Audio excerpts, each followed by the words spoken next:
Good evening, my dear colleagues. Welcome to another INGET Zoom Series Talk. Today, our guest is Dr. Nilüfer Özgür. Nilüfer Hocam was born in Bulgaria as a member of the Turkish minority. In 1989, she, together with her family, was forced to migrate to Turkey, where she completed her BA, MA, and PhD. She worked as an instructor of literature and English at Gazi University for 18 years, I believe. She's currently at Kırklareli, I'm so sorry, Kırklareli University, where she is the head of the Department of Western Languages and Literatures. Her publications and interest areas include modernist poetry, deconstructionist criticism. Oh my God, my reading skills are horrible today. I'm sorry for that. Literary theory, post-structuralism, education and literary translation. Her title of the title of her talk tonight is Destroying Pedestals and Expanding Horizons, the Role and Legacy of Literature in ELT Teacher Education. Thank you, dear Nilüfer Hocam, for being with us, and welcome again. I'm going to leave the screen, and it's all yours now. Thank you very much, Aydan Hocam. Good evening, dear attendees. I would like to say that I'm extremely honored and pleased to be invited to one of your INGET broadcasts. And at the same time, I'm very excited to be the first presenter on a subject of literature in your broadcasts and sessions. I was acknowledged by our dearest Professor Ersöz Aydan Hocam, with whom I worked for over 10 years at Gazi University. I should say that it was one of the brightest and loveliest times in my working life. And it's all filled with sweet memories and meaningful memories when I go back into time. I appreciate also the participation of our Gazi graduates, ELT graduates as well, and my current students, if they are here. Thank you for being here. I would like to begin my session first with a genuine confession and contrition, if I may. Aydan Hocam had requested that my presentation not be too theoretical, and I absolutely agree with her. I hope it's not going to be perceived as too scholarly or heavy-headed. However, I must confess that I felt the need to include, to some amount, a review of literature on the subject that I'm going to present, because I believe this field is still being developed and explored, and we can rely more on personally developed strategies rather than holistic, systematized models of teaching literature. For this reason, I decided to rely on my own experiences, inferences, and practices of literature in both universities where I worked. While simultaneously, I will try to connect, these assumptions, these practices, with the body of work which was published on the teaching of literature in ELT classes. I also have to add that my teaching experience is limited to only university students, so my assumptions can be limited to the teaching of literature to undergraduate students, possibly to senior middle school students and high school students. If we target a younger audience or younger learners, we need to prepare an entirely different context, I think. Moreover, I have included some practical examples from my teaching experiences on poetry and the short story. I haven't included my examples from other literary genres, such as the novel, drama, epic, etc., because of the limitation of time and space. But in the future, let's hope that they can be covered in a separate session, maybe in the future. Now, let me please shortly overview the content of my presentation by taking a look at the outline here.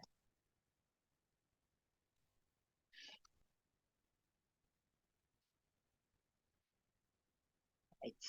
Okay, I will be talking about the role of literature. I'm sorry. I'm trying to just, how can I, okay.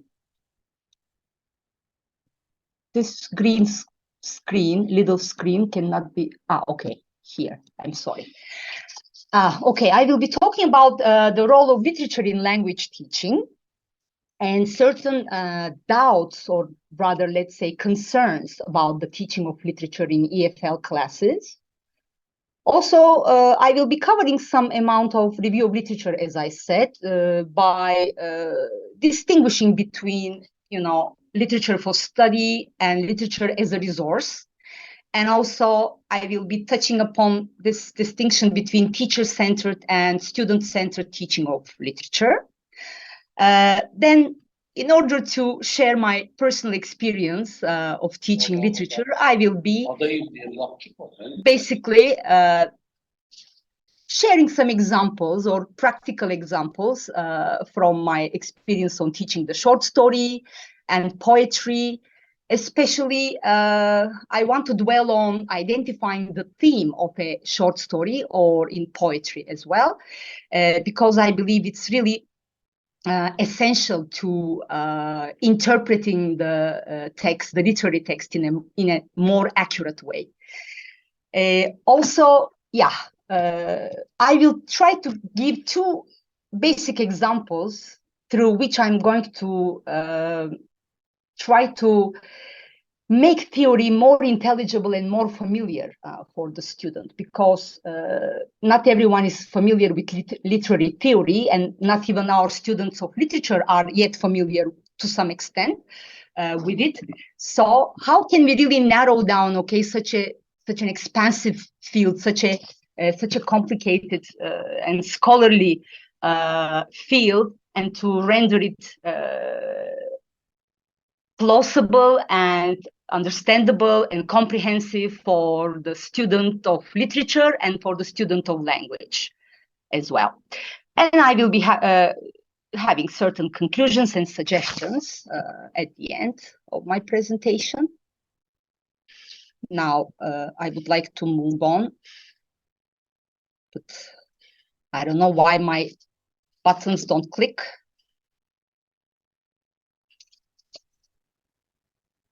Yeah. Okay, I think the people are coming, and it's kind of blocking my program. Okay, the role of literature in language teaching. These are my own inferences and assumptions, actually, and this is what I want to share with the audience, with our audience. I believe that it's an inseparable part of a nation's culture, art, and its spoken language, and it provides genuine and authentic contexts for language teaching. I believe that literature develops the intellectual and linguistic abilities of the learners of English, if you look at certain dimensions from certain aspects, such as critical thinking, problem solving, and creative skills. And it encourages the students to do more intellectual filtering, both in their educational and everyday lives. It also contributes to the formation of effective oral and written communication and presentation skills, and it strengthens the students' individual vocabulary. And it helps them explain more accurately the linguistic and structural characteristics of the English language in terms of grammar, sociolinguistics, lexicology, phonetics, and semantics. Other than that, I believe that it fosters the learners' emotional responses and creates an appreciation of art, beauty, and aesthetic values. This dimension is really important to me. It creates a space and opportunity for students to develop a personal voice and express themselves more freely. It creates natural environments and situations in which the target language can be used most accurately and efficiently, I believe. And it cultivates a sense of tolerance, unbiased and open-minded attitude and perspective toward different languages, religions, races, genders, cultures, and social classes. Now, there have been some clashes about the benefit of literature in ELT classes and certain concerns which have been actually identified by Colley and Slater, as I have noted here. And let's see what can be these doubts or these hesitations or these concerns about teaching literature in the EFL classroom. First of all, the fact that, okay, there might be an emphasis on the primacy of the spoken language and a distrust in what was seen as essentially written in crystallized form.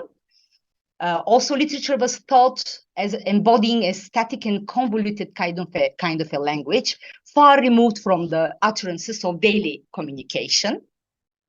Sometimes literature is labeled as elitist and reserved for the most advanced levels of study.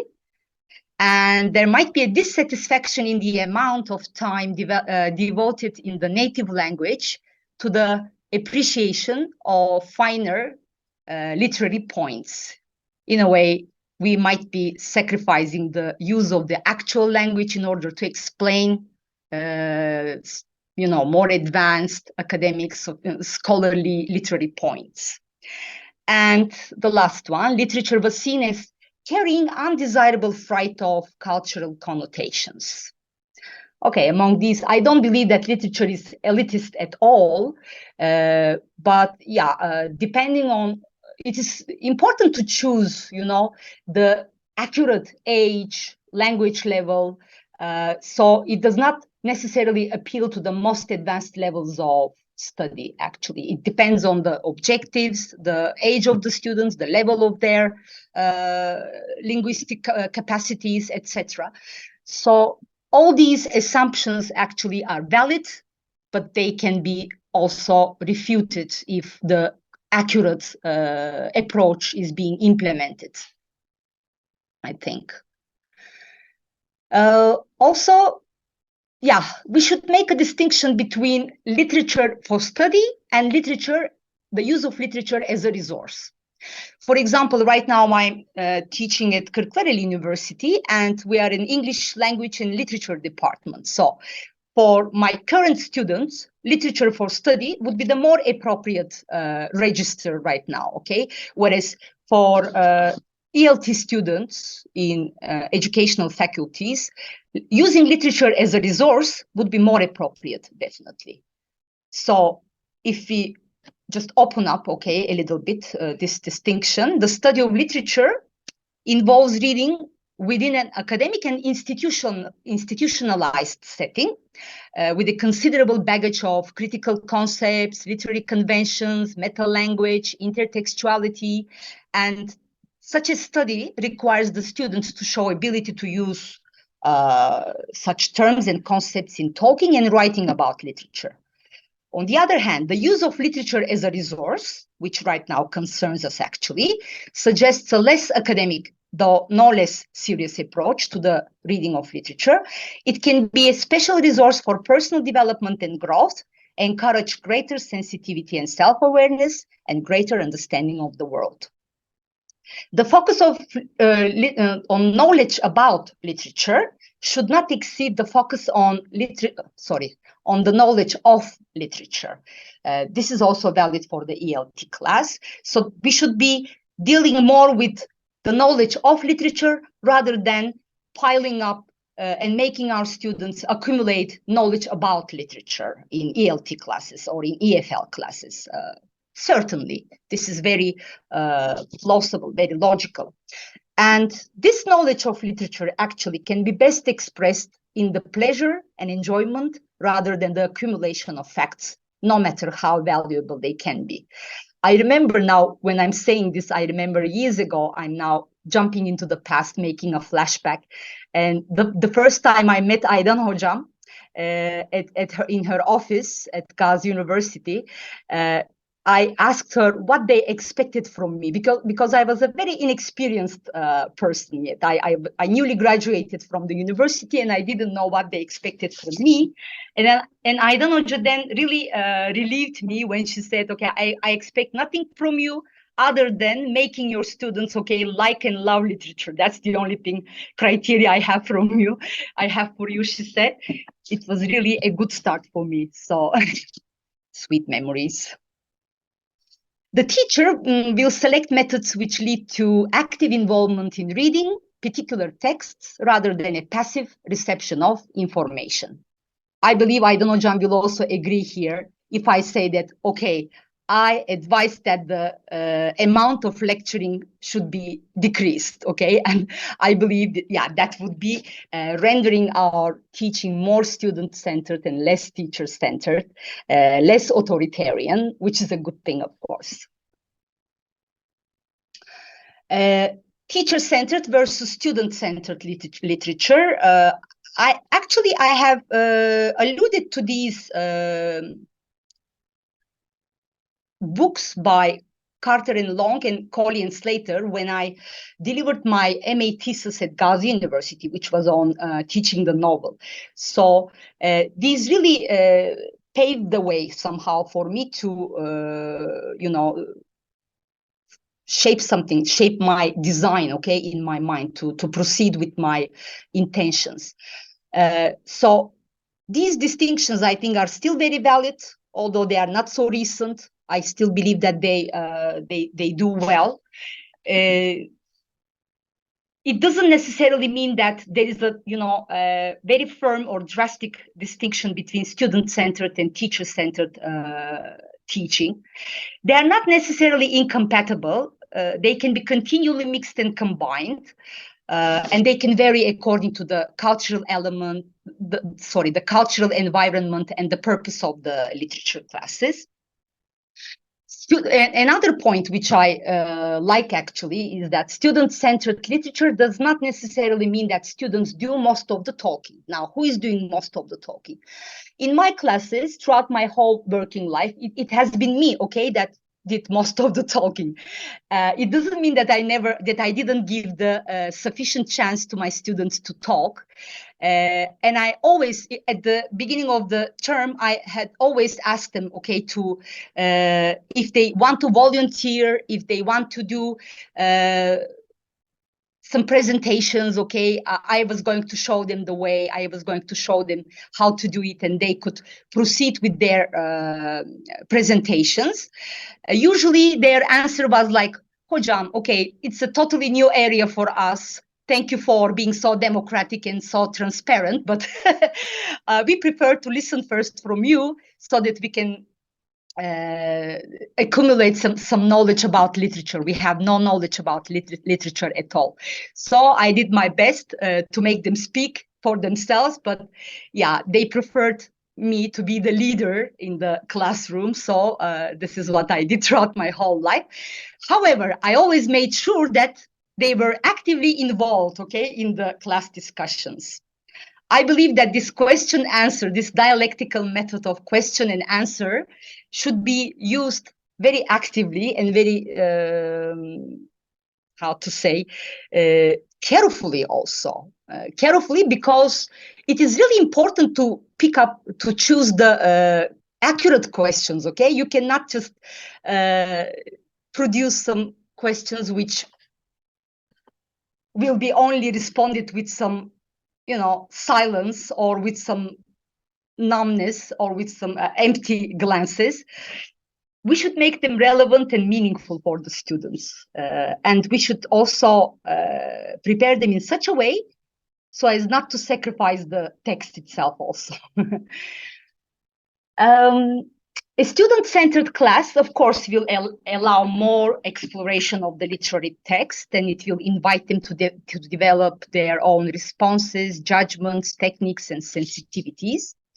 Also, what I myself personally wanted to keep up my whole life was never imposing my own belief as accurate or my own interpretation as accurate.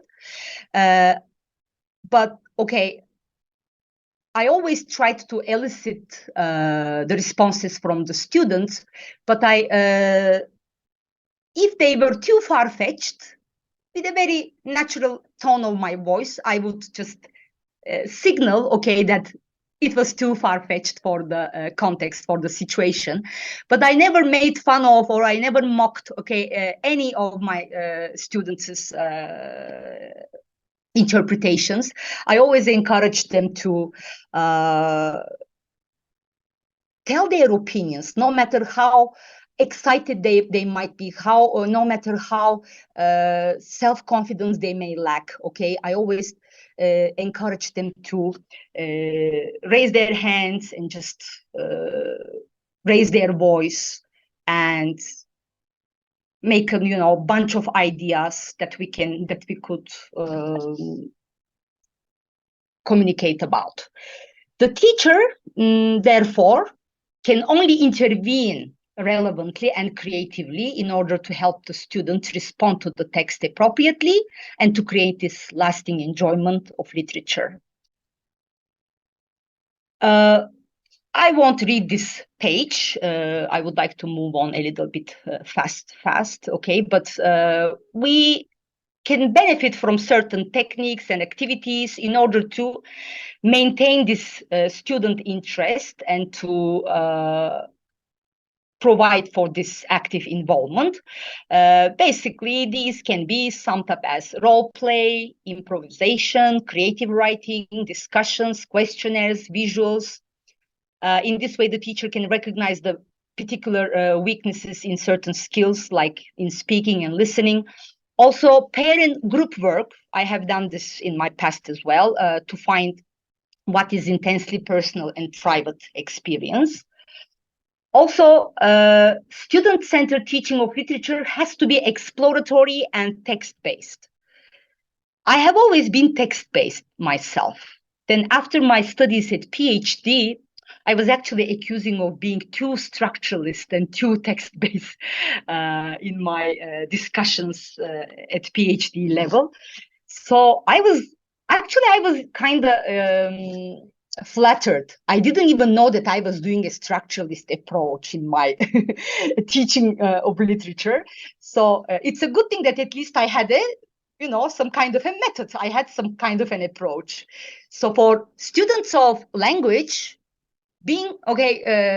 assuming this text-based approach can be quite natural thing. I can't think of any other predominant approach, because we are dealing with language and we are dealing with text. So sometimes we have to take certain things for granted, certain meanings for granted, and only in this way probably can we really move on with we can proceed with some accumulation of knowledge, literary knowledge, which is going to expand, in the future, which is going to expand more successfully and more profoundly in the future. So first we have to give the basics, and then we can probably enlarge their scope, be it literary, academic, intellectual, whatever.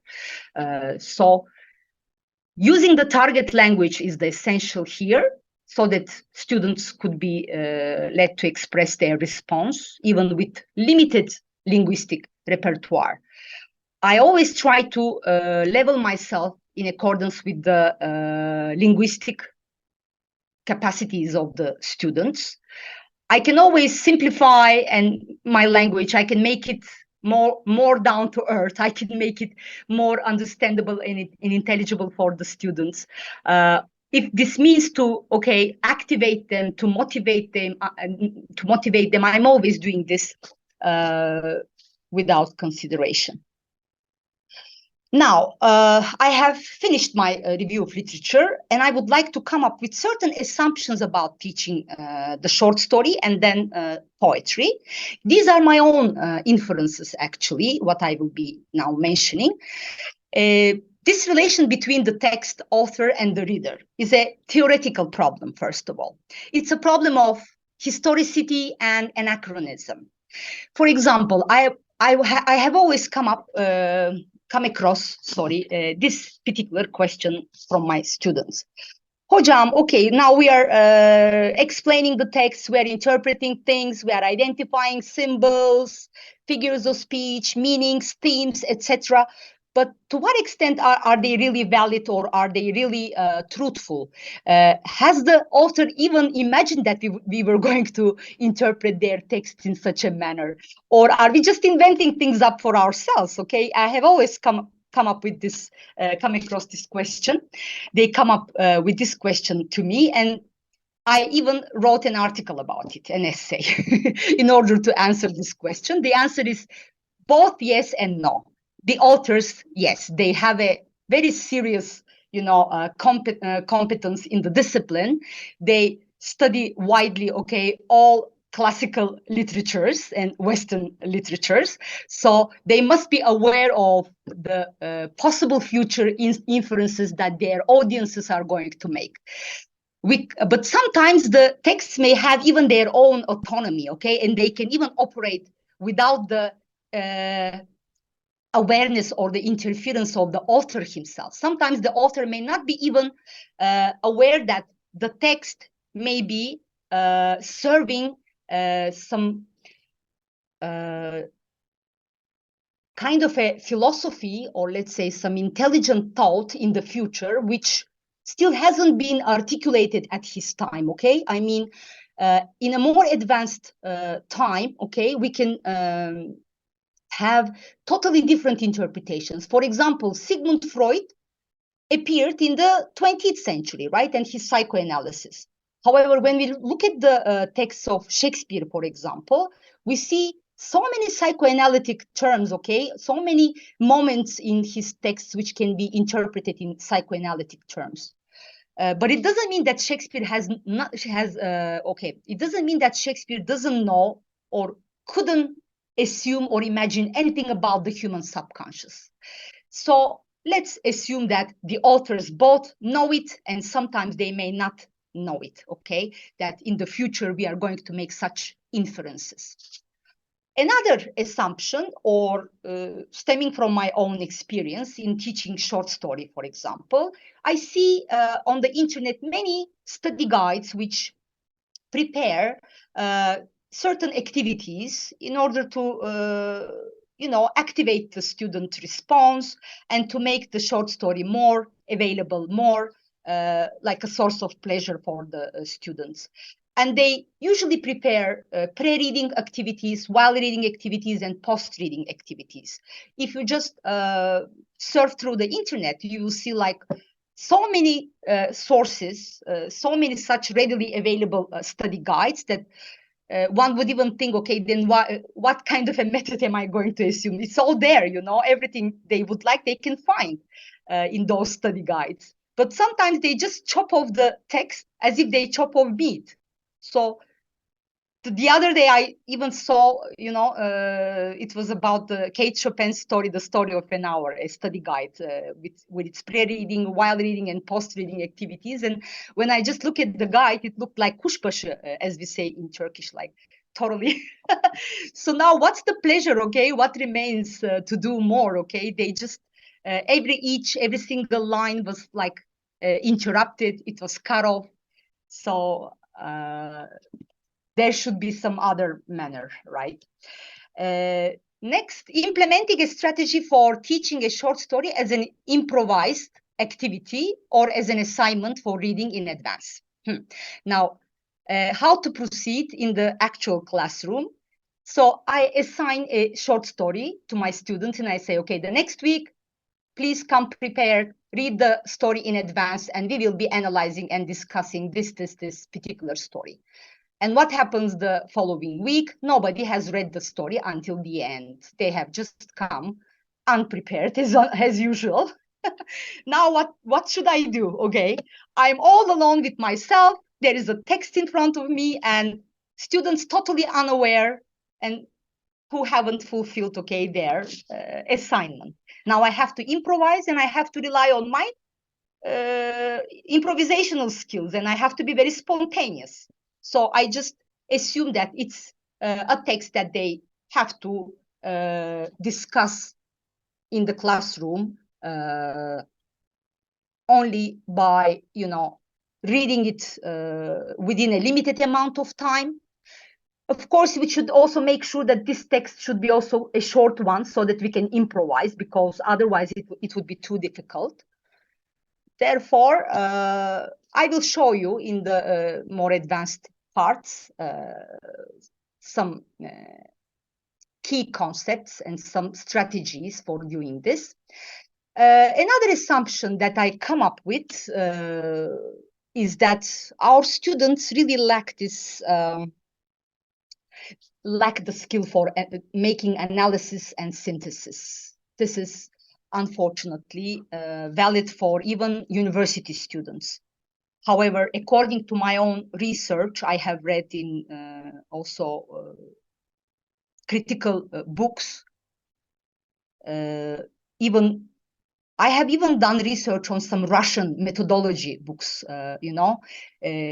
because I really wanted to compare, okay, how the Western civilization is shaping its strategies and methodologies, and how the Eastern Bloc used to do that in the past. And in those in those critical sources of the Eastern Bloc, I have come across the idea that analysis and synthesis should be developed as early as age 11 and 12. That's really quite early. And when we come to the university level, we still see that the students don't have much of such skills. So it's important to really foster these analytical and skills, and to teach them how to do synthesis. Finally, I would like to also indicate that, teaching certain basic components of the short story is inevitable. I cannot simply take the text as an independent text, the short story as an independent text, and without teaching them the major components like setting, tone, mood, character, point of view, theme, narrative devices, symbol, irony, figures of speech, and etc. I can really sacrifice or victimize the short story if I don't teach them these basics. So basically, it would be nice to proceed with the text by asking ourselves, what do we know and what don't we know yet? So let's move from the unknown to the known, from the concrete to the abstract, from the general to the specific, and then again to the general. An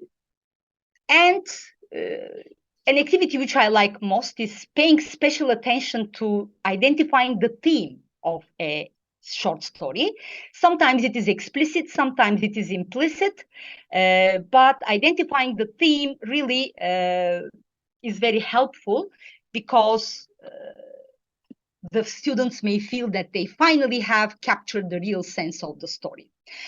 Making a Start is the title which I used here, and I only wanted to show a little piece from this beginning. That's the beginning section of the story Young Goodman Brown by Nathaniel Hawthorne, which I personally like very much, and I teach. I used to teach at Gazi, and I teach it right now at Kırklareli. So how to proceed if the students haven't read the text, okay, and they come unprepared. Now, the title is Young Goodman Brown. First, I have them speculate about the title. Make certain predictions, okay? What do you expect to read in this story? What do you think the subject matter will be about? Usually the titles actually are a hint about the central idea or the central message, the moral of the story, if there is a moral, of course.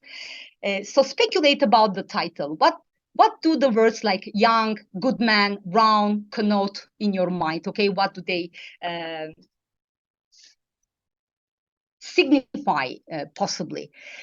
Also, they begin to, respond. Okay, young is someone who is inexperienced, innocent. Maybe Goodman is someone who has a good heart.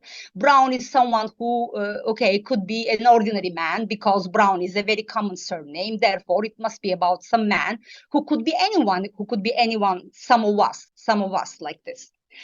And then we proceed with the text. I usually read the first paragraph. Sometimes I read aloud the whole page. because they come unprepared, I have to advance somehow. And I ask them to pay special attention to the descriptions, to the imagery, if there are any repetitive images, that capture their mind. And again, I'm asking them, tell me, what do we know up to now? What does the author or the narrator want us to know? And what doesn't he or she want us to know yet? In this way, we can elicit items or terms such as dramatic irony, like foreshadowing, or like basic clashes and conflicts, that the characters may confront in the future. I have highlighted certain words, for example, and here the fact that young Goodman Brown is going to make a journey into the forest, into the dark forest. The fact that he is a resident of Salem Village and this journey is going to take place after midnight, is a hint that something evil will be approaching, and something not very canny, but uncanny will be approaching. We also learned that his wife's name is Fate, and we guess that it should be some kind of an allegory. It should mean something in the future moments in the story. She's having bad dreams. She's having nightmares. So it's a bad premonition. Again, it's a bad signal or hint about the future. I mean, I'm not asking them directly, do you see any example of foreshadowing here? Or do you see any example of dramatic irony? But rather, we should make them discover, not like not like accepting that they readily know, what is dramatic irony and what is foreshadowing. But we can say, now, can you sense a signal or a hint about the future, upcoming future? Or instead, I should say, do you think that the character is aware of that at the moment of speaking or not? Is the narrator an outsider or insider? So I pay special attention on the point of view. And then in this little part, you see there are some images which are repeatedly used. So they must be meaning something, like the pink ribbons of his wife. So I'm not immediately telling them, now tell me, what does the pink ribbon symbolize according to you or signify? But just capturing, drawing their attention to this type of repetition, and then warning them about paying special attention to such imagery, because if we have an imagery which is repetitively used, then it must be probably going beyond its literal meaning, and it's going to assume a symbolic meaning until toward the end of the story. So these are the first impressions, or the opening moments of a short story. This is usually how I proceed. And identifying the theme in a short story is important to me, I said, because it's the central idea that permeates the whole text. It can be explicit or implicit, and there are certain principles concerning the theme. To me, identifying the theme is also important because it's just like, imagine, you have a writing activity. You are doing a writing activity and you're teaching how to write a well-organized paragraph or a well-organized essay. What is the first thing that we teach them? Topic sentence or the thesis statement. And we have to teach them the controlling idea and the predicates, and the hints, the signals which will be announcing the nature of the body paragraphs, right? So the same is with the same situation we have with the theme. The theme is the very controlling idea, the very central idea which ties everything together, It should be some kind of a generalization about life, about human nature, human condition. So to identify it, we should ask, what insight into life does it reveal? And it should be always expressible in the form of a full sentence, a statement, or a paragraph, not usually one single word, The theme should be always expressed in a full sentence. It should be a generalization about life, but not too general as to go beyond what is justifiable by the terms of the story. I mean, the theme is never a cliche utterance or some kind of a reduction to a familiar saying that we have heard all our lives. So, to make an exercise, maybe I should give some time to quickly scan through the lines. Again, a little piece from young Goodman Brown, which includes the main idea in the story. Here we can identify the main idea, and I'm asking the students, okay, can you tell me which sentence or statement seems to be standing out as rather a generalization about life? Like, in a way, the author is intruding into the action, into the storyline, and it's like the author is speaking through the narrator, okay, through the narrative voice. And in a way, we have authorial intrusion here. So it must be the one of the main ideas that he's trying to develop. And what would be the student's answer? Usually they identify it correctly. Here it is. The fiend in his own shape is less hideous than when he rages in the breast of man. Meaning that, okay, Hawthorne is trying to suggest that the devil inside is far more scary and far more hideous than the devil outside, right?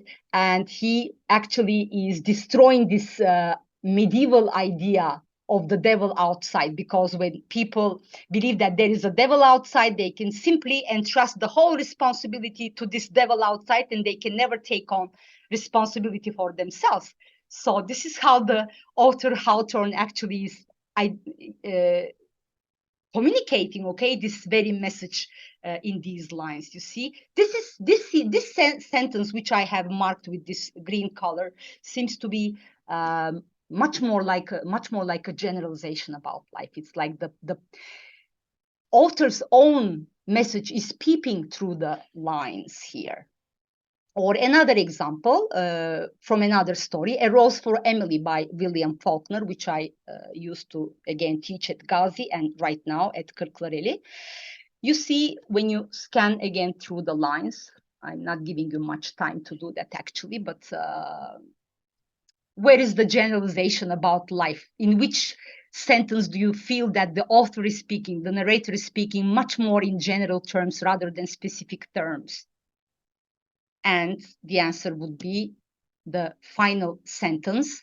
It's a story about a lonely woman who is clinging to her past, who is continually haunted by her past.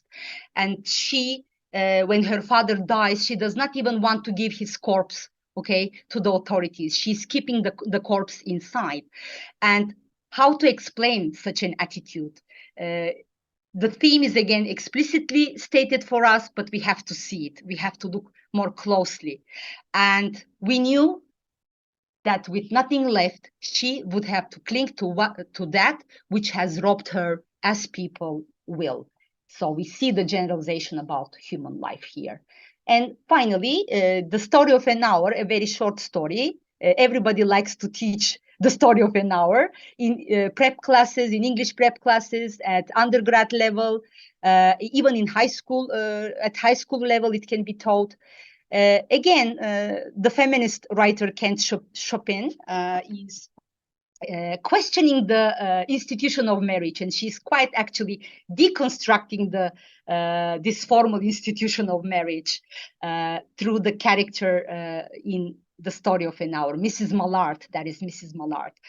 Again, I'm asking the same question. In which line or lines do you see that the author is somehow transcending the moment of speaking, and she's kind of making a rather a larger generalization about life? If you can see it, okay, again, there would be no powerful will bending hers in that blind persistence with which men and women believe they have a right to impose a private will upon a fellow creature. So the main idea, the central idea of this story seems to be quite explicitly stated by the author. Yes, marriage is actually some kind of a power struggle in which the two sides persist in that persist blindly to impose their own will on their fellow creatures. So this is the definition of marriage actually that our writer is making. And being it a kind intention or a cruel intention doesn't make it any less of a crime. It's a crime, okay, to impose your private will upon a fellow creature. And okay, I have to hurry up, I think, because, yeah, I'm running out of time. Now, using poetry in the EFL and ELT classes, I should say that, okay, teaching poetry is my special zest. It's my special pleasure. And when I was, trying to develop myself, improve myself theoretically, I came across this very actually old source by H.L.B. Moody. It's from 1971, but I really, I was encouraged by his propositions, really. Here is one dimension, one aspect that he allegedly, shares with his reader, which I also agree with, especially with this one. That's why I put it here. One danger that the teacher should avoid in teaching poetry is the possible temptation to exploit a poem for extraneous reasons, using it as a source for data for purposes other than the understanding of the poem itself. So what does it mean? Let's now teach present perfect and let's see how it is used in this blah, blah, blah poem. Now, okay, we can teach present perfect by looking at these specific poems, or we can use, okay, we can see this type of conditional clause or such and such a type of unusual sentence pattern. Moody says instead, in an investigation of the language in a way that contributes to the understanding of the poem is, of course, permissible, but the teacher should avoid this kind of temptation. And here I give a very short example from a poem by Robert Frost, Acquainted with the Night. Here you see how many times the poet has used refrain, that is repetitive lines or repetitive phrases. I have been one acquainted with the night is the title, and it is being repeatedly used throughout the whole poem. I have walked, I have outwalked, I have looked, I have passed, I have stood still. So instead of, which one is better, okay, here to, while I'm teaching present perfect, to use this poem or to show the poem and to ask, okay, how does the use of this repetitive use of this present perfect contribute to the conveying of the emotion or the impression, the major impression that we can obtain from the story? So then the student will be able to elicit, I believe, that, okay, this repetitive use of the present perfect actually will add to the sense of isolation, this sense of loneliness, this sense of lack of, meaningful or meaningful forthcoming action, okay, in the future. It's like time is frozen, okay? It has frozen, and the narrator or the lyrical voice cannot expect any upcoming action in the future. And the luminary clock, that is the moon at the sky, is only adding to this sense of isolation and this sense of frozen time, okay? Because the moon is indifferent to the speaker, indifferent to the individual. So we don't need to, plunge into existentialist or nihilist philosophy in order to understand it, right? But we can ask, okay, what kind of an emotion or impression does this frequent use of present perfect really convey in the poem? I think it's a better idea. And this is what Moody actually meant by that, by his propositions. Here, he also proposes a model for a lesson plan for poetry, which also helped me a lot. And I used this model to practice, okay, the teaching of poetry. Usually I gave this as a term paper, as an assignment for the end of the term. And I had really successful conclusions and results from the students. First, we, of course, did it in the classroom. I showed them how to proceed with these stages, which are basically 6 stages that Moody is identifying, like preliminary assessment, practical decisions, introduction, presentation, discussion, and reinforcement, which can be oral or written. For me, the most important part is the discussion part. And he says that we should at least prepare like 10 questions, minimum of 10 questions for discussion.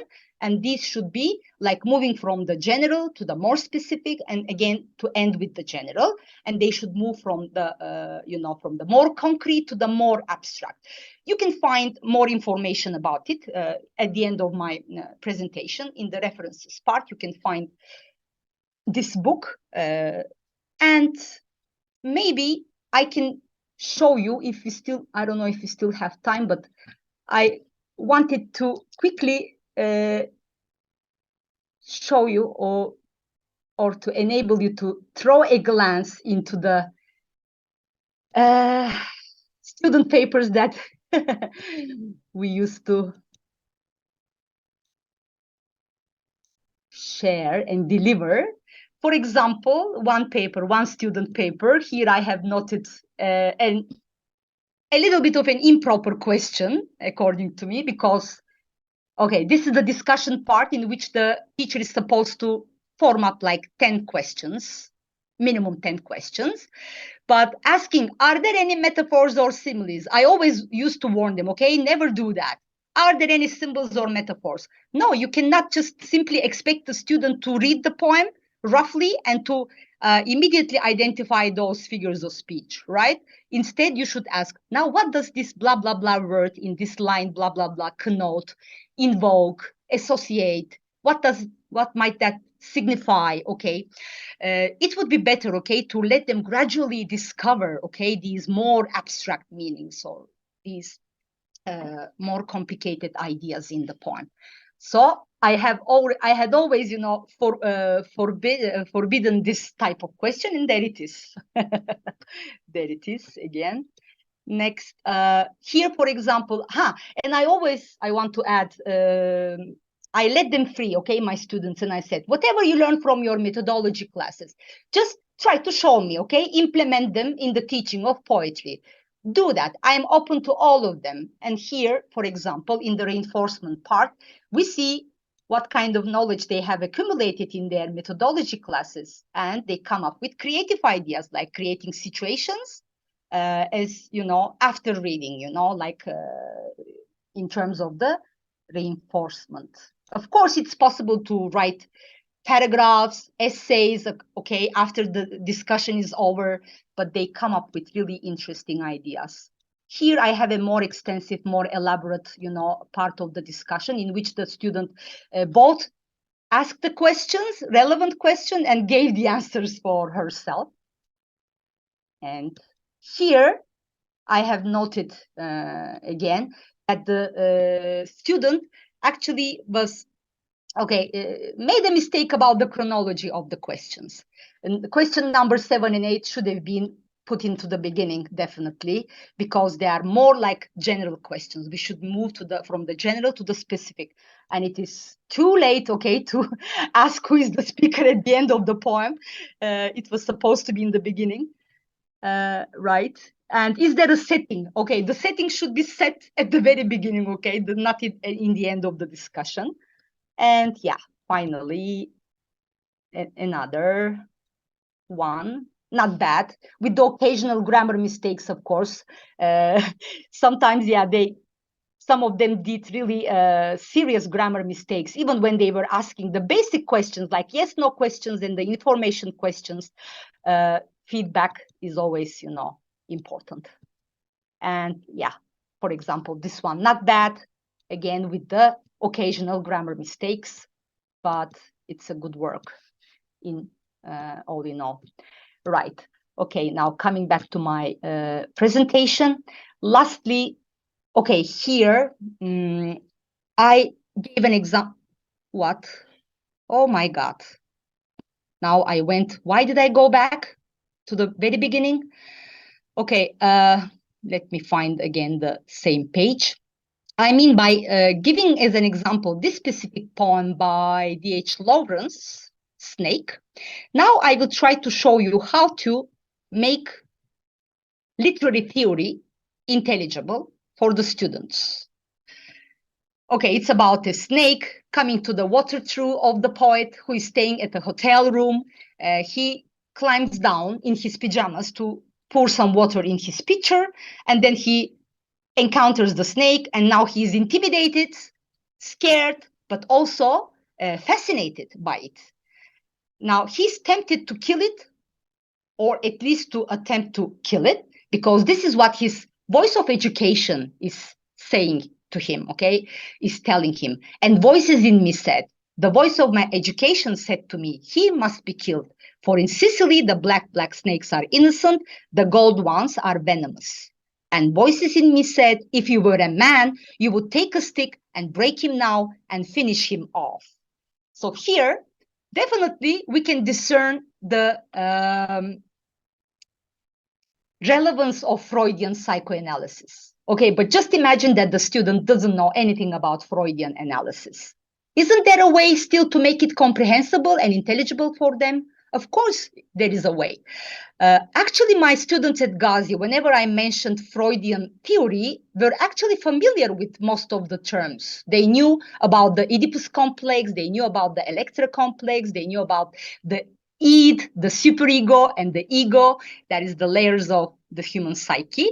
So here, the voice of my education and the voices in me represent the superego, definitely.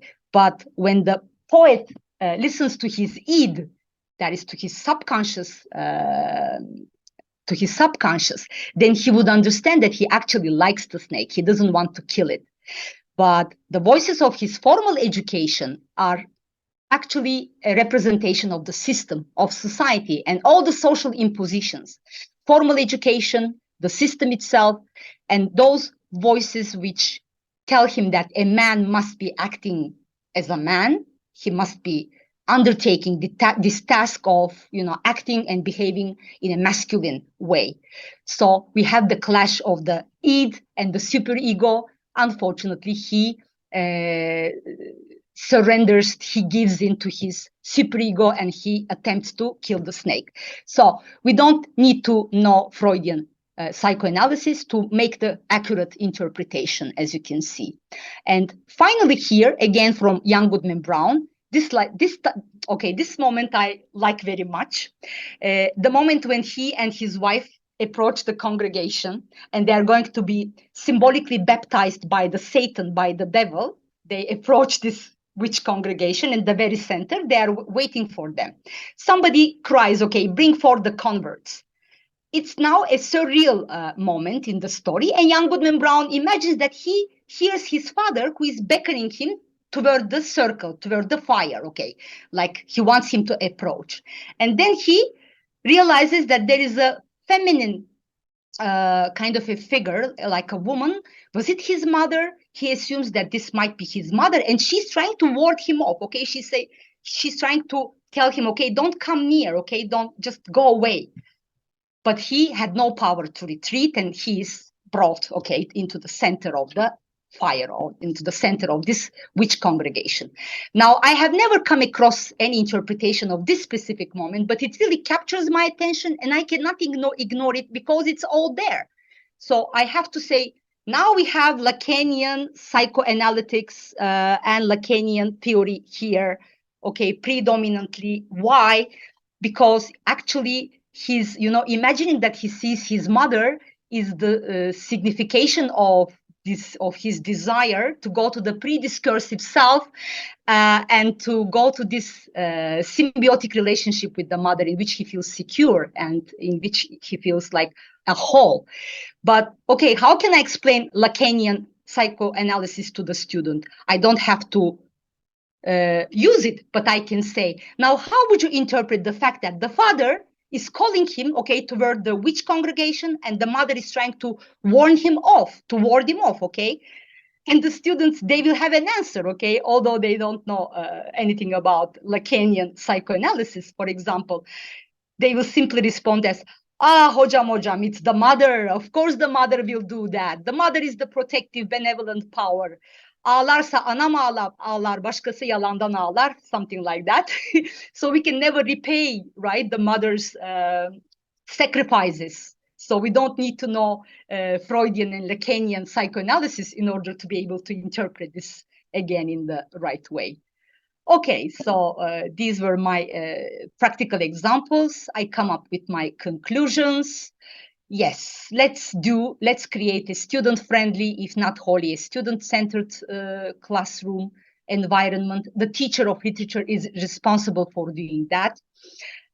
Continual inclusion, participation, communication are integral and essential. The teaching methods, contents of the syllabi in literature classes should be subject to continual revision, experimentation, and elicitation. I'm never static about my material as well.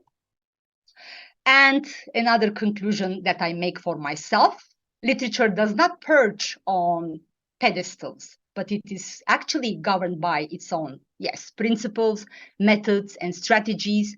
It relies on continuous tensions between author, text, and interpreter. It can't exist without literary theory. However, we can make literary theory more accessible and more intelligible for the reader and for the language learner. And leading the discussion of literary texts should be in a manner that always allows open-endedness and avoids making absolutist generalizations. This is my principle of life in my personal life, and this is my principle of teaching. Even if the moral or the theme or the purpose of a text is easily identified, let's allow the possibility of different occasions of disseminating ideas that foreground those key concepts. So truth can't be ever taken for granted. Therefore, my other suggestions are the things which I try to keep up in my working life, keep up with, choosing the proper material from a range of periods, traditions, etc. Determining the methods of instruction, of course, in accordance with the number, age, language level, academic orientation, and interests of the students. Clearly acknowledging and informing the students of the class requirements at the very beginning of the term. Implementing individual oral presentations and teamwork that cohere with the class content. Limiting the amount of lecturing and allowing the use of more communicative, inductive, and dialectic methods and approaches. Focusing on special uses of language, dialect, etc. Organizing a writing center for more efficient student assistance would be very nice, would be the ideal. Right now, we don't have one, but it would be the ideal, actually. And I didn't have time to cover anything about testing and evaluation, but preparing text, we can maybe cover it in some other time in the future. Preparing text and exam formats that cohere with the objectives of the course, the literary genre, and the language level of the students, informing them about assessment criteria in advance, model exams, exam questions, and answer keys. This I really do and practice in my working life.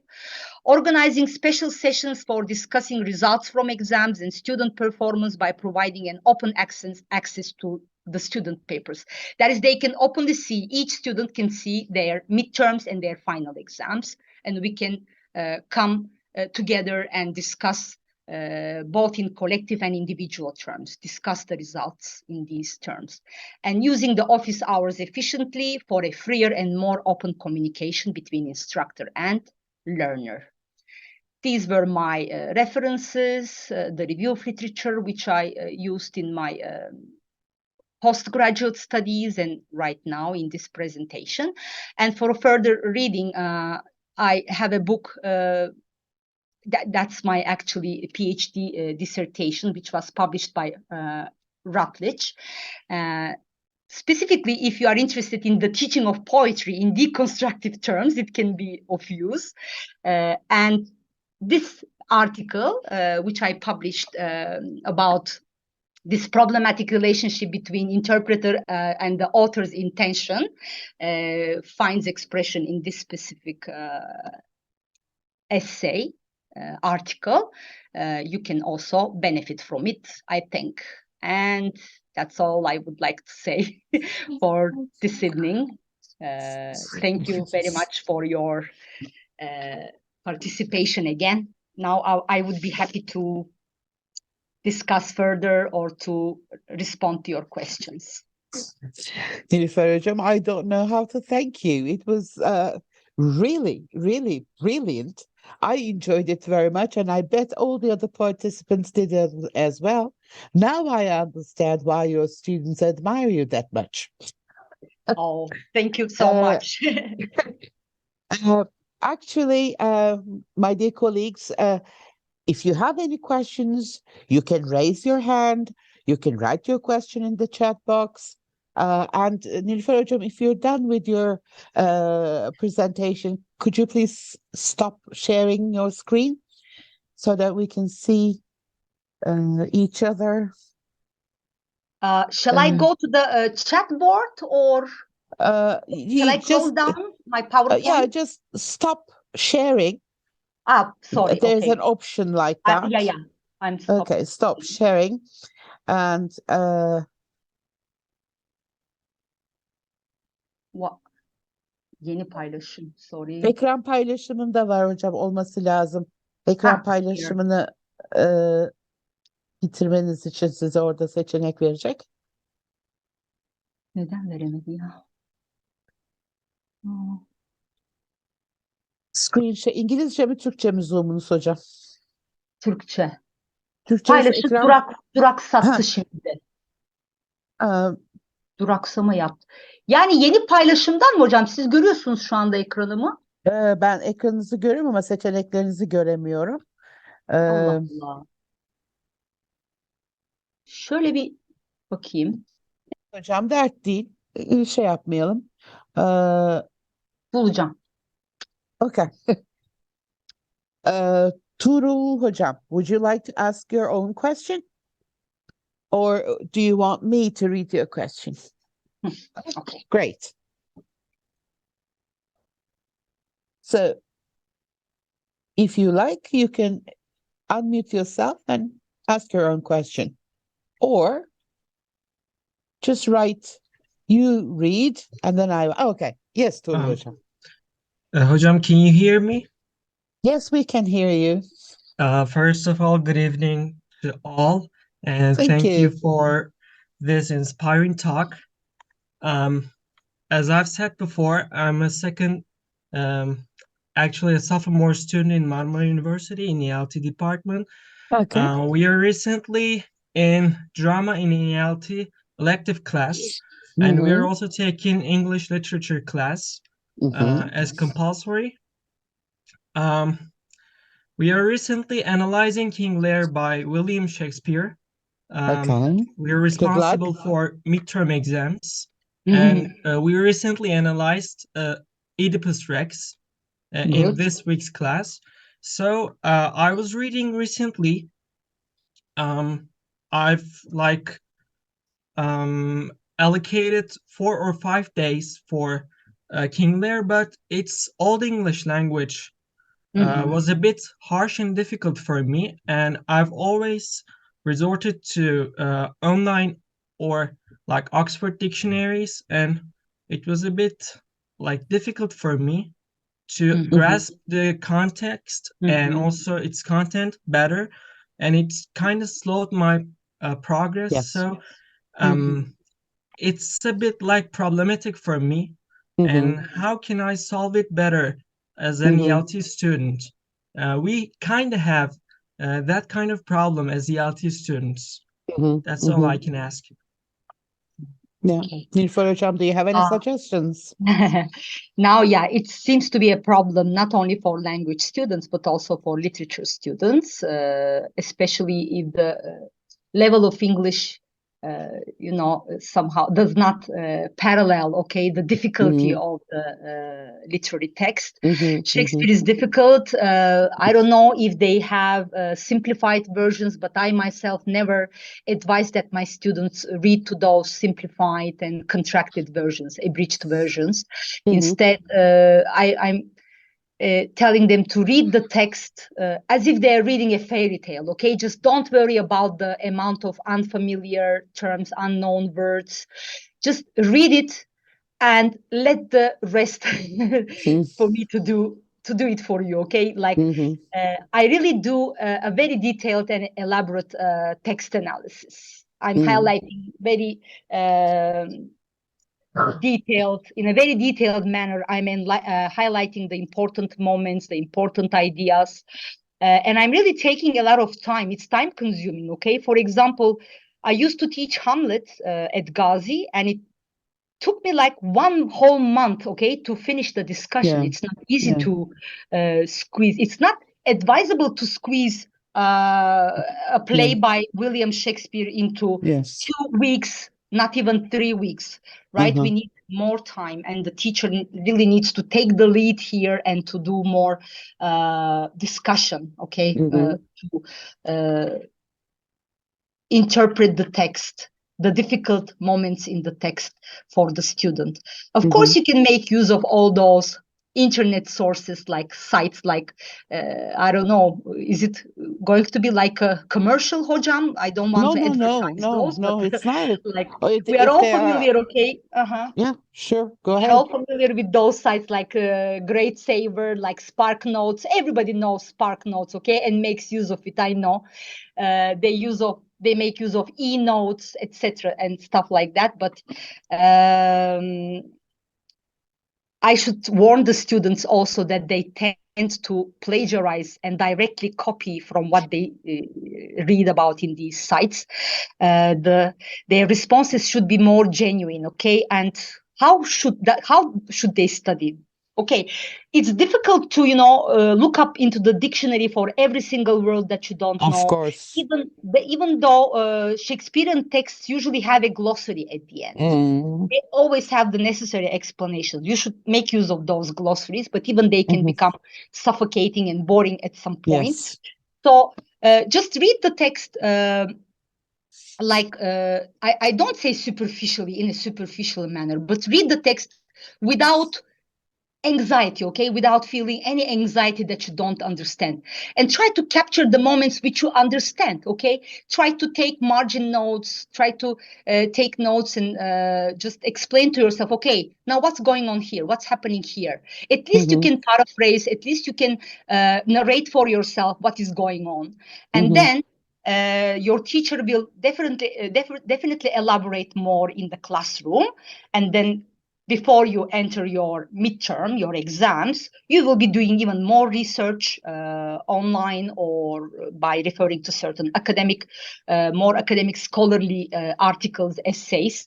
So I always say to my students, when we have difficult texts, don't worry, but please read them.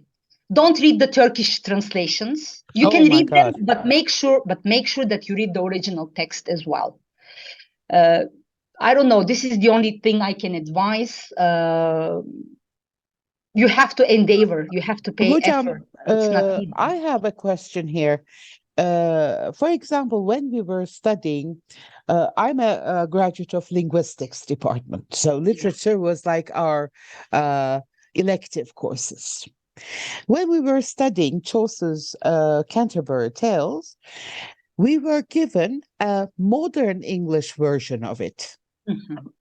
So it was like not in its original form, but it was is it also possible for Shakespeare's work to find the modern versions of his plays, or is it always the Shakespearean era? Yeah, again, depending on the objectives, again, depending on the academic branch that we are dealing with. If they are literature students, definitely not. He's an ELT department student. The ELT department, yeah. In the ELT department, still it is advisable to enable the student to see a genuine, authentic text, which can be, spread across a large time span. And why not? When else are they going to see an original Shakespearean text?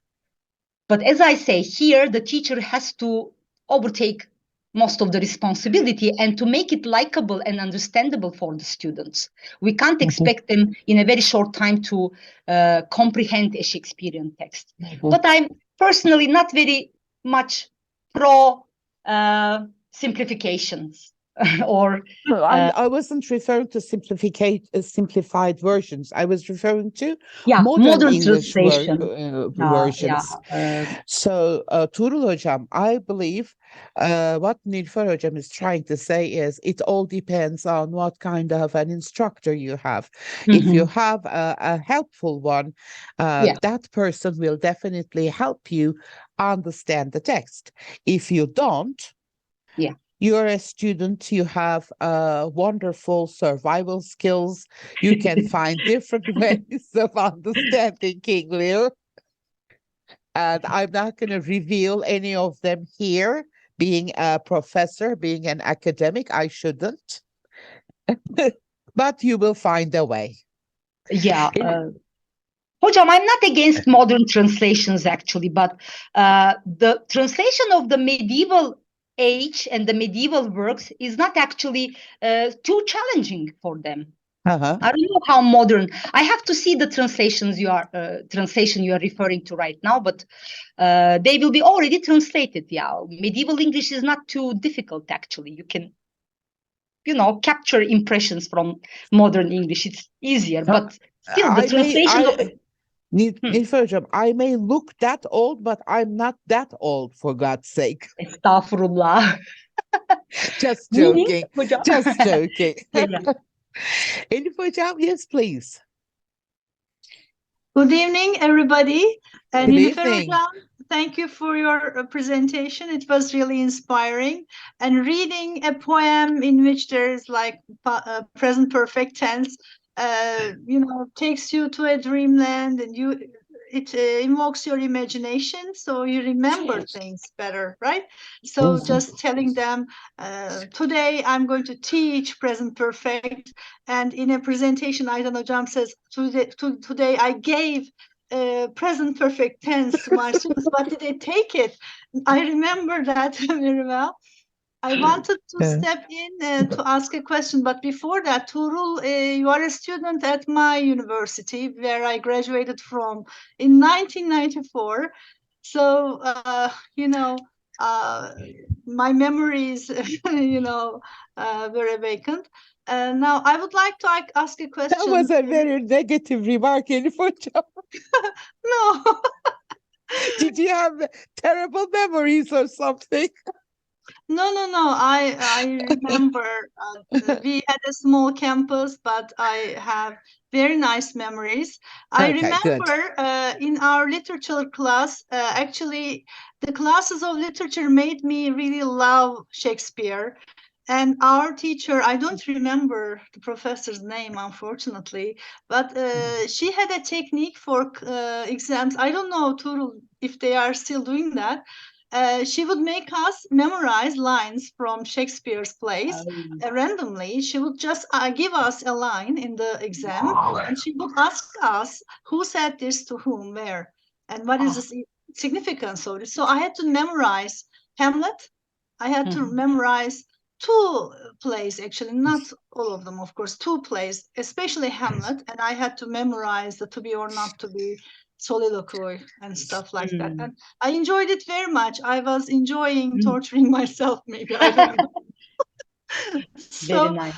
But I started liking English literature in those classes. And I also remember one of our professors, male professors, was smoking in class with his coffee in his hand.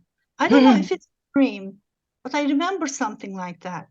Yeah, he had thin cigarettes. Okay, that's a very typical academic atmosphere of 1980s. Used to be. So you remember as well. So my question is, would you recommend, in order to understand literature better, would you recommend students to use corpus resources, for example? Would that be useful for them? Do you incorporate something like that? Can you clarify what we exactly mean by corpus resources? For example, they can, if they are reading Shakespeare, they can look into British National Corpus, type a word they are not familiar with, and they can see like concordance lines in which those words are used within the domain of literature, so you can choose the genre. So maybe that would give more information than a dictionary, like collocations, recurring words, and more examples. I have to admit myself that I haven't resorted to such searching. I don't think that it's very common for literary it's not, because we have to already use the corpus. glossaries. The glossaries are already pre-designed, are designed, and they are added to the text itself. And might be, but I don't think there would be an urgent need to use the corpus sources. Because so I'm it's a suggestion. Research, I try to incorporate. I try to think of creative ways of how we can use corpora to aid different domains of teaching. So that's just came to my mind, because in data-driven learning, you can use corpus for teaching English. Why not use it to teach literature?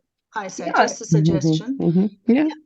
It can be still very time consuming, however, I think, because there would be so many words to look up to. And when it comes to your question about disadvantage. Memorizing certain lines from Shakespeare, I am against it. No, I wouldn't advise even do that. Maybe I'm happy to hear that. My former students, our graduates from Gazi, maybe they can also connect, and they can share their experience about Shakespeare with me. Have I made them memorize lines? But what you actually shared, Hocam, is also meaningful, because the more you spend effort about something, the more connected you become to it, right? It becomes valuable. Yes, just like human relationships, right? The more you invest in a relationship, the more valuable the person becomes for you. So I wouldn't advise memorizing lines from Shakespeare, but since you have done it, it has become valuable for you, and you started enjoying literature. So it works after all. But I wouldn't advise. I didn't enjoy memorizing, but because I had to memorize, I had to engage with the text more, and it made me like it more. So when I read it time and time again. I respectfully disagree. I hate memorization. I never want to memorize anything, but I do agree with you, with Elif Hocam. Some of the literature professors are so mad about this technique. Who said this?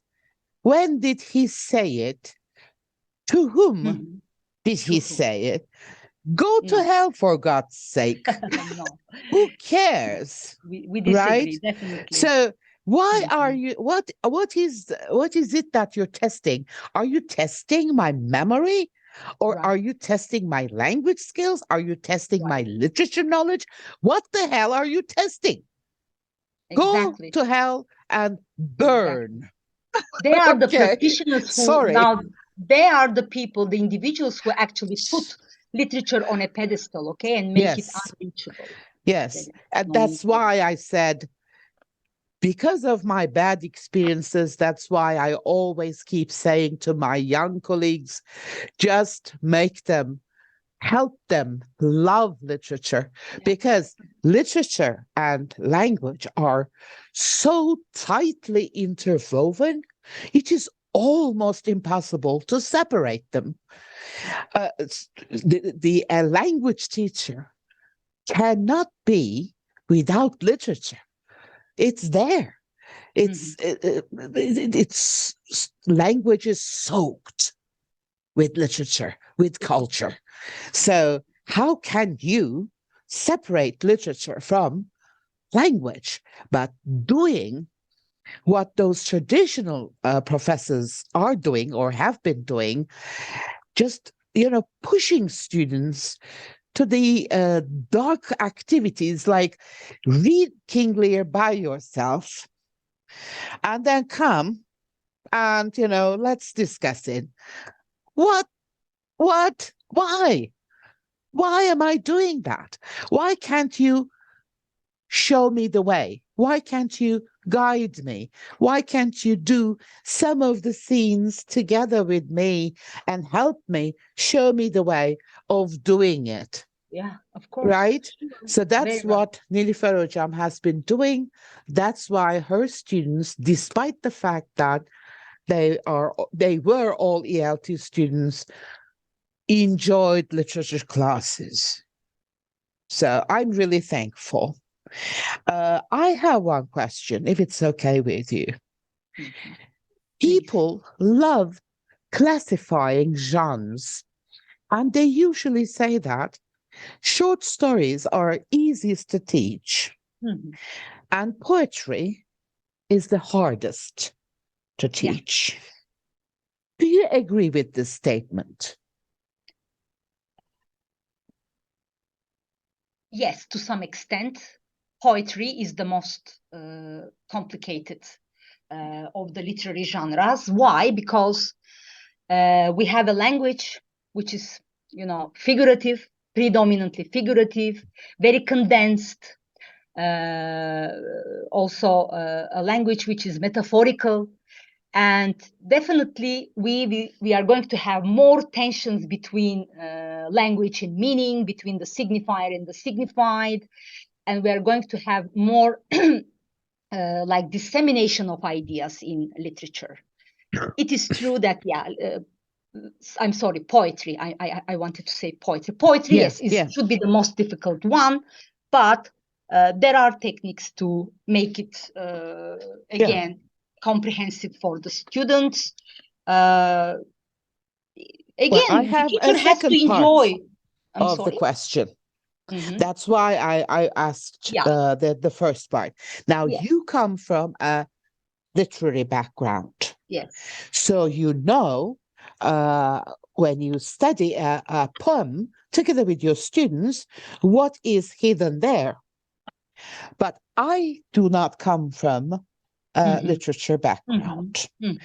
Think of me as an ordinary language teacher. Yeah. And I want to use literature as my materials. Yes. What should I be careful about? Right. Can I choose any poem? Can I choose any short story? Or is there a safe area where I can refer to? Okay, so if we are dealing with more contemporary, modern poems, it is possible to do that freely and without any anxiety, without any concern, because you will not have to do too much research about the literary current, the literary movement, about the author. Maybe the language will be more like the language of everyday speech, because after the modernist age, we do have this economy of language. We do have the language becoming more prosaic, more metonymic in poetry. So if you're not a graduate of literature, then you can simply pick up poems from 20th century and 21st century, if there are any. But if you're dealing with older and more ancient traditions, of course, you have to do some serious research. Or maybe we should just avoid them. Or maybe, you can avoid them, but because it's teaching something incorrectly. Right. Is the worst thing that we can do.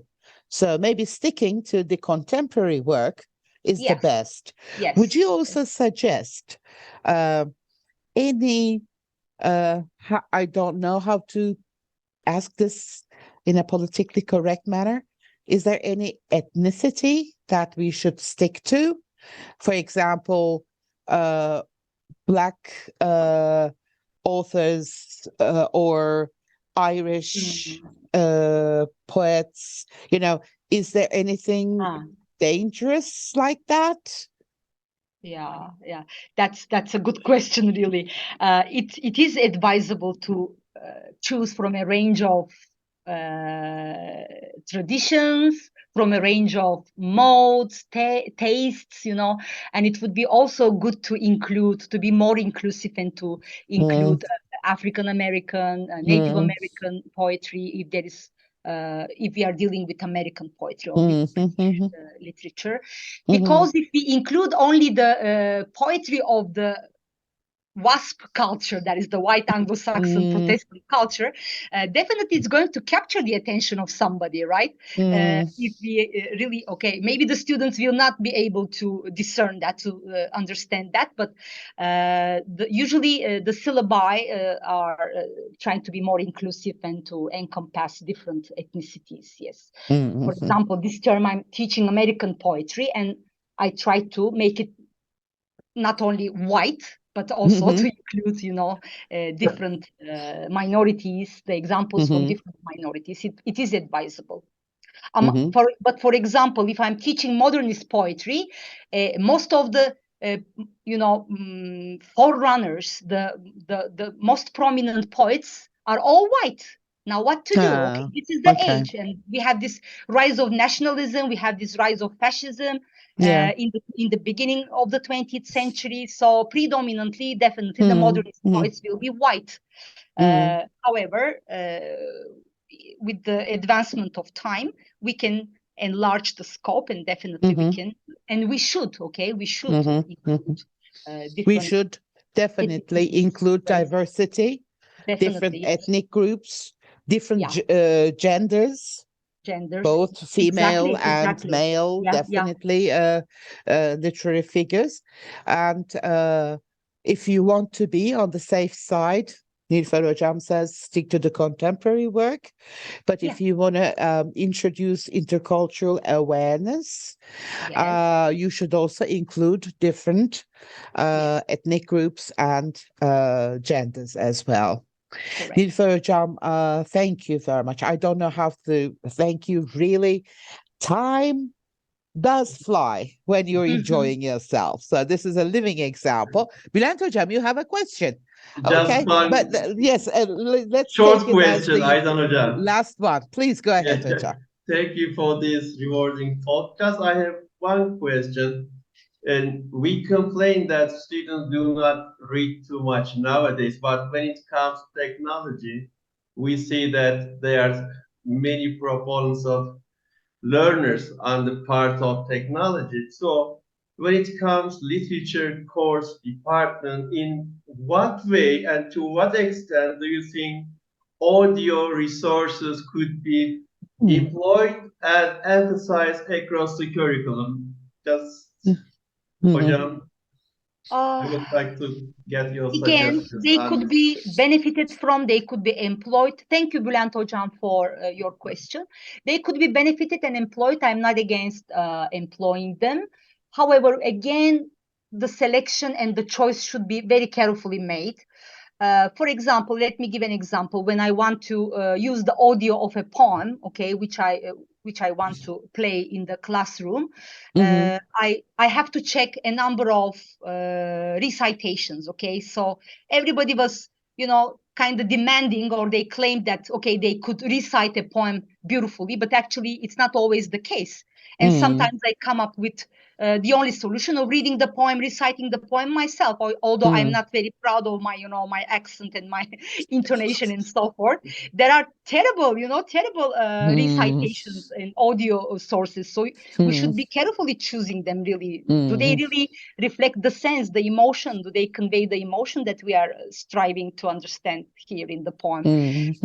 Of course, I'm not against visual materials. Technology could be used, but I'm much more troubled with, you know, the fact that these devices really sometimes tempt the students into more plagiarism. So that's what I'm more concerned about. But yeah, I'm not a very technological person. Maybe I am a bit old-fashioned, but I would encourage, definitely, I would encourage audio visual devices in literature classes. But I'm still quite definitely maybe you would like to suggest some websites.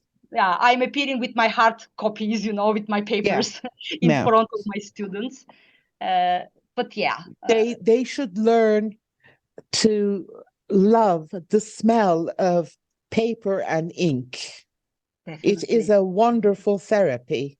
Keeping that in your hand, that book, touching it, you know, smelling it with your cup of coffee. It's an incredible feeling. They are doing everything on these devices. I know it from my daughters. And after a while, it becomes so cold, so mechanical. Very And much I robotic. do agree with Nilüfer Hocam. Internet is a wonderful source, but it's also a horrible enemy because there is no control over it.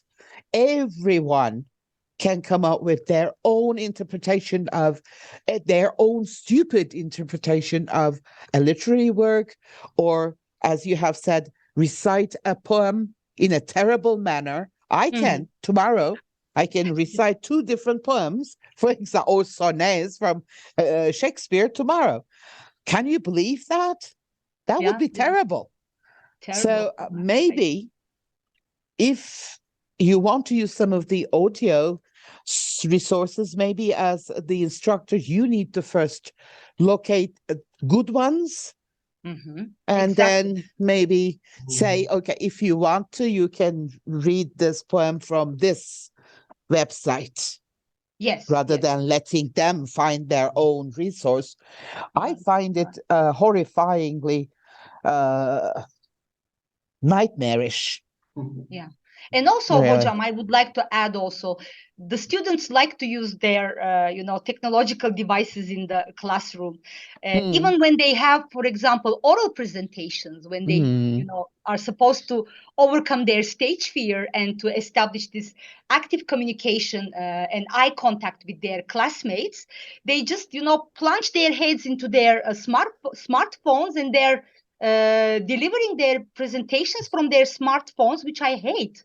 Okay, to me, it would be much nicer to just use the old-fashioned flashcards, even if they have to remind themselves of their points, I really hate it, okay, when the student just goes in front of the board and they then lower down their heads and they read from their smartphones. No good at all. There should be, he or she should be facing the class, his or her classmates. There should be eye contact. They should be looking at me, okay, not into their iPad screens all the time. That's natural human interaction. Exactly. People look at each other when they communicate, Yeah. Well, we can talk about these topics forever. However, I believe we are over the time here. So if you are okay with it, I'm just going to say goodbye.